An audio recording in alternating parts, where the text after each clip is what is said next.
Hello, this is NW97 for another Destiny video. Since we finished this subclass breakdown, let's start off with a new series. I'm gonna start off with 5 things to improve Destiny, and this is gonna be a 3 or 4 part series where first I'm gonna start off with how to improve Destiny. Just by little bits and trinkets, just adding into Destiny to make it a much more of an interesting game. Because since we love Destiny so much, we want to make it to the game that it should be. And Destiny is an excellent game, but there's definitely has some flaws into the game. But I will tell you this: Bungie has improved in a lot of the problems it has. But we're such a hungry crowd. We want to improve Destiny a lot more. We're just so hungry to make it a lot better. We used to be in like the situation where the Division is starting to get out to be, and then No Man's Sky is right now. So we're out of this zone right now. So therefore we don't have to worry about all these things about the game anymore, since everyone knows that it's a good game. So let's focus on improving Destiny within itself. And in this video, we're going to focus on things that do not specifically revolve around PvE or PvP. I will make individual videos for each of those and maybe some extra things. And okay, let's get started. Okay, so number 1 for improving Destiny is more Easter eggs. I love Easter eggs. I love how they add these special references towards the game. Like, everyone probably knows about the Master Chief helmet inside Mars or something like that. Or, the Cabal doors look like a Pokeball or something like that. Which are really cool. But I like to see more Easter eggs because, all those things are super interesting. You can like see the history of how they got, they reference certain things, or how they're inspired, like the developers were inspired by making the game. So lately I haven't been seeing as much Easter eggs as the Rise of Iron as it is in the Taken King. Like, the best Easter egg I've probably ever seen was when a mission where you go into Cade's stash and you're supposed to take like an invisible cloaking device and stuff like that, right? Well, before you find the cloaking device, there is like a ship where all these like sleep chambers are. And if you can go near one of the sleeping chambers, the ghost will scan to make it so that you will be able to, and the ghost will tell you that there was like a guardian that he woke up once before you did. And he was like full of this like light, and he was like so powerful, but he said he just wanted to rest because he fought enough wars for 1,000 years. Well, that's referencing Master Chief, because he was in a sleeping chamber in, I believe, Halo 3 or Reach. I can't remember. I don't play Halo that much. So he's like sleeping, and he gave orders to his AI to wake me up when they need him. So, that's just a really cool Easter egg right there, because Master Chief is still sleeping there today, which is pretty awesome. And Rise of Iron is a great expansion, but I miss the little scanning places, like in Metroid Prime or something like that. You can go to a certain place and you can scan a dead body of a fallen or something like that, some Siva nodes, or even the Iron Lord's remnants. That would be excellent. Just showing extra information, and like maybe a little bit of lore you could add into it. Like that mission where you want to get the Gallahorn, where you're up at Bannerfall, where you're scanning all of those monitors and screens and stuff like that. That was excellent. I want to see more of that within Rise of Iron in the future. The Taken King has done an excellent job of adding little trinkets and all of that. Just scanning random things you don't even have to scan. So make more Easter eggs, specifically the ghost scanning for certain things, and making it so that you could find all these cool ideas within the game. Okay, so number one was make more Easter eggs. Number two, make it so that you can get emotes and Sparrows besides random reward in the Nightfall. So, I love the emotes. I love my, Carlton dance using my Warlock and stuff like that. I just like annoying my friends because they think it's ridiculous. I want more ways to get emotes and Sparrows besides the Nightfall. And it doesn't have to be like a too easy of a way of getting it. And of course you can get all the emotes through microtransactions and all that. But what about the emotes that were available back at fall of 2015? I can't get those anymore. Like, some of them were fantastic, but I was too cheap to buy them, so I was like, okay, I'm just gonna buy one thing and then that's it. And then like the rest of the emotes I have that are legendary come from either like the collector's edition from the Taken King, Nightfall rewards, which I only have like one or two of them, and I also have one that I bought. So, have like a certain, like, I don't know, activity that you can do where the only rewards that you can get by completing it, and you can make it even really, really hard. You can make it like Nightfall or even harder than Nightfall to get those rewards, and then you can get it through like a random emote. But it's guaranteed, and like you can only get one per character or something like that.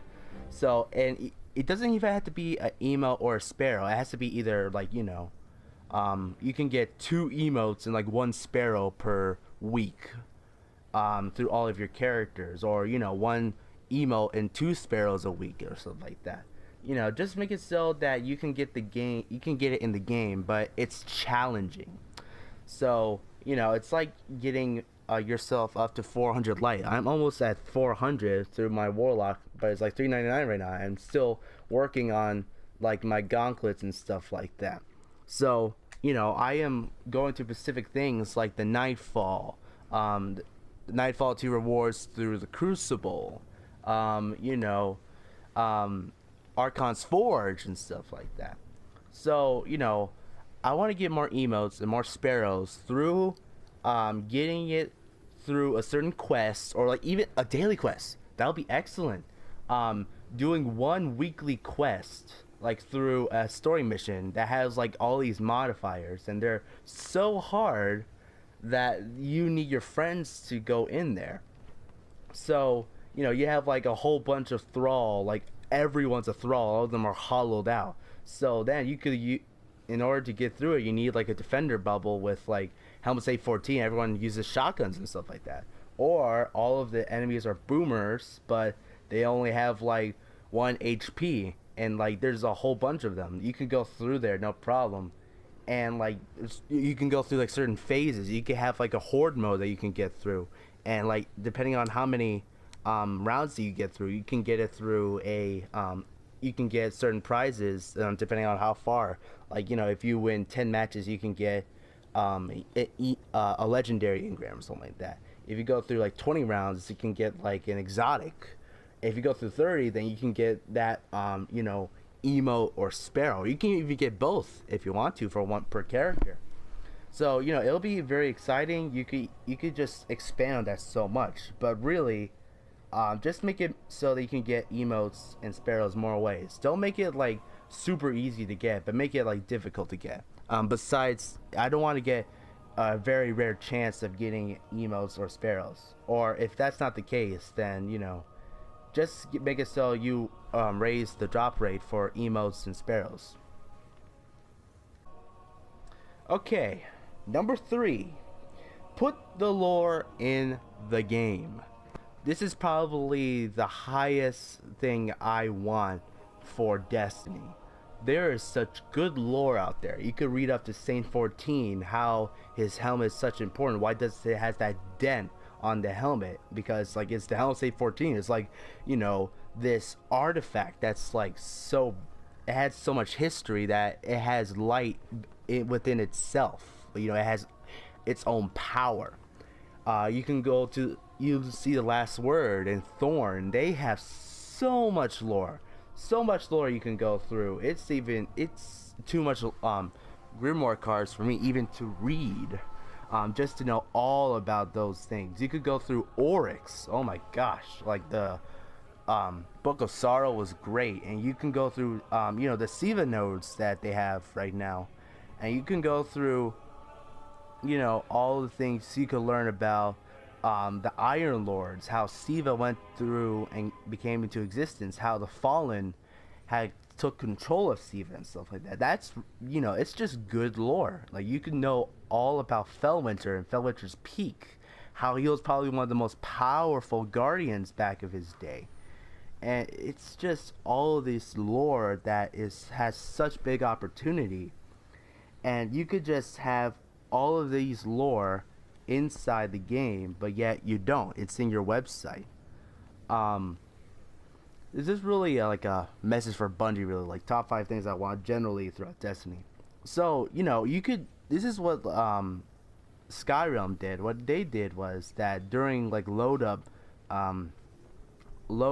screens, that they will have like certain things like, oh, like this dragon like took over this certain land, so it's been around for in the mountains for a few hundred years and stuff like that. And not only like certain stories, but also certain commands like, hey, do you know that you could go to this certain guy and like get all this magic stuff and all like that, and then you could like get some it gives you magic so you can be more powerful and stuff like that. Yeah, even that stuff. Like the loading screen in Destiny, it's kind of fast. Like it's regular-ish. But it's definitely not as fast as like other loading screens, like No Man's Sky. That's like it literally has no loading screen at all. So loading screens are great. You could like talk about, it's like, hey, like the names of the Vanguard are Cade, Zavala, and Ikora or something like that. Or you could talk about some of the stories like, hey, the speaker knows all sorts of stuff. You should probably talk to him about certain information. Hey, by the way, you could talk to the speaker and tell those stories of how children are so scared of the darkness and stuff like that. You could talk to Eris and like, oh, what happened to you? And it's like, I don't want to talk about it. Even then, just having certain reactions towards other people. And you could do all these certain things and just have you could even talk to these people. You could like have certain opportunities to like talk to Kay, Zavala. I mean, like Zavala has a lot of history with Lord Saladin and Lord Shaxx. I mean, like the Rise of Iron is all about Lord Saladin, but maybe they should have fleshed out Zavala and Shaxx more, because Saladin was basically one of the first guardians, right? So, and tell them us the story of how Zavala and Shaxx basically were the proteges of Saladin, how they became their own titans and stuff like that. So just put the lore in the game, and if you could make it as big as you want or as small as you want, you can have little cut scenes like that scene from Harry Potter and the Deathly Hallows about the 3 artifacts and stuff like the Elder Wands and stuff like that. For those of you who actually watched that movie, you understand what I'm saying. Like have little cut scenes on explaining like the last word, lore and stuff like that. Or you can make it as little as you want. Just have loading screens like, hey, the thorn once belonged to Dredgen Yor and stuff like that. Just put the lore in the game. Like, please, Bungie, come on. I would love to see that in the game. Okay, so next up is number 4. Let us customize our characters more. This is actually, it could be, it's not really necessary, honestly, but come on, like, you have a character that you've made, and you could make it as powerful. You build him up, you make him what you look like, you show what you want as a class, you want to have paint face and stuff like that, and you just make your character. I mean, look at my character right now. Like, I've had this character since year 1, my very first character, and I'm just glad that I actually chose right kind of facial expressions and hair and stuff like that. That's why I have my helmet off all the time, so I can actually make my character look likable. You know, even like the eye painting below, it just looks really good, and you know the hair works well because he's a warlock, and you know since the Awoken is like a race where the females rule, you know this Awoken looks pretty masculine, if you know what I mean. So you know he just looks like he could depend on himself. You know he's a guardian. So the thing about having these customizations is that everyone who made their character might have made their character look ridiculous. Like they have an afro and they have like this ridiculous like face painting on them, and their eyes are like pink and stuff like that. So have like a little barber shop where you can like switch your character. Like you don't make it so that you could you can't change your race or your class or your skin color and stuff like that, but make it so you can like change your eyes, you can remove the paint, you can change your hair, stuff like that. Even like add some additional stuff, like have a beard, earrings. You can even have like these certain like tattoos on your face and stuff like that, showing certain lore. Even just have 3 or 4 could add into it, if you know what I mean. So not only that, but like add additional things like like I said, beards, earrings, stuff like that, but also add in voice acting. How many times have I said to myself every time I see a cutscene, it's like, my Guardian will feel more real if it actually had voice acting in it. There's this game that I like to play on the DS. It's called Fire Emblem Awakening. Basically, when you first start off with the game, you make your own character, and you could start off, as a certain class that you have. It's like a real time. It's like a turn-based strategy game, but it has like RPG characteristics. So you choose your character, you choose your gender of your character, like what you always do. Then you make, you change your hair color and your stuff like that. But one of the selections that they have is choose your voice. So you could choose your different voice and stuff like that. And from the beginning to the end of the game, you'll hear your character voice acting, all the grunts, all the attacks that they do, all the lines that they have. It just makes them more real. Like you make it so that your character isn't equal towards all the other characters in the game. There's literally like 100 characters in the game, and they have their own voice acting, their own lines, their own special abilities and stuff like that. And you just make your character. You made your character like what they made, and plus that makes it so that that's your favorite character because you've made that character. I mean, sure, you like your certain your certain sword guy that you like to use the most, and because he's like the most powerful, but you like your character the most because you've made that character. You customize it to make it so you make it look as best or as worst as possible, but he has a voice and makes it so that he's real, and that's just a cool thing. But with Destiny, you don't have voice acting. Like in vanilla game, your character barely spoke, and he had like 10 lines throughout the entire vanilla. And then for the rest of the game, like he just doesn't have any lines. All he does is like it's like, hey Guardian, you need to go and like take out Sivo with Sepix Prime, and he nods. That's it. He's like Link. He's even less than Link because like Link responds to say, hey, you want to do this? And then he says, yeah, yeah. That's like a little grunt. Like even then, like the grunt makes it so that Link's more real than our characters. I mean, sure that after they get shot like a bajillion times, and they'll say like that, and then they automatically heal.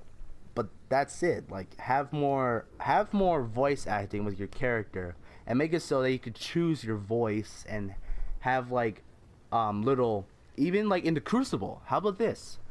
Overwatch does very good with this. They have their characters talk to each other before the match. So when you have like Hanzo and like Zenyatta, for those of you who know how to play, who play the game, Zenyatta's like, I sense a darkness similar to your brother. And then Hanzo says, "We are not the same." I mean, that's amazing. That is amazing voice acting. At least have something similar to where, you pass by Lord Shaxx and then, it's like, "Hey, Hive Vane." And then your character says, like, "Hey, how's it going, Shaxx?" Stuff like that. Have it so that your character, like, communicates with the NPCs. Or, like, in the Crucible, you say, "Hey, watch out!" Behind it's like, "Hey, sniper!" Stuff like that. You have, like, voices in the background where, you're talking and stuff like that. So make your character talk. Make it so that your character reacts to certain NPCs, and even like be like Mass Effect, where you choose your lines. Even you could choose certain lines that you want, which can be very, very cool, and that'll be it'll be pretty awesome. And last but not least, here is number 5. So I have like my notes in front of me telling me what are the top 5 things I have. And I put in number 5 is survival mode with a question mark. Survival mode I'm talking about is like the new activity that came on the Division recently. And it's where you go into like a certain part of New York City, and you're in a helicopter and you're in like a biosuit. And the thing is, the helicopter crashed and you fell out, and like your biosuit was punctured, so you have like an infection. You literally have a pistol that you're armed with, and your goal is to find like this special like cure for a certain disease or something like that. So your goal is to survive, like prevent the infection that you have, don't get cold because it's literally a blizzard going through, and don't get hungry or starve while watch out for like enemies or even other players. So have like a survival mode like that, where like you crash into like, I don't know, somewhere in the moon where like it's like the dark side of the moon, where it's like infested with hive or stuff like that, where like this one crater what happens is that you just go, you're floating around the moon, and then suddenly like this big hive ship just comes in, like this fleet of hive ships just come in and like make you crash down into like the cavern where there's like a whole bunch of like enemies and stuff like that. And you've lost your guns, you've lost your armor, you've lost your and like the darkness is like surrounded within the cavern. So, and your guardian is like at low light level because there's so much darkness and stuff like that. Eris Morn was in like a similar situation, and she had to claw her way out and like look at the hive, study them, and survive. Like there's so much lore potential there. Like going back to number 3.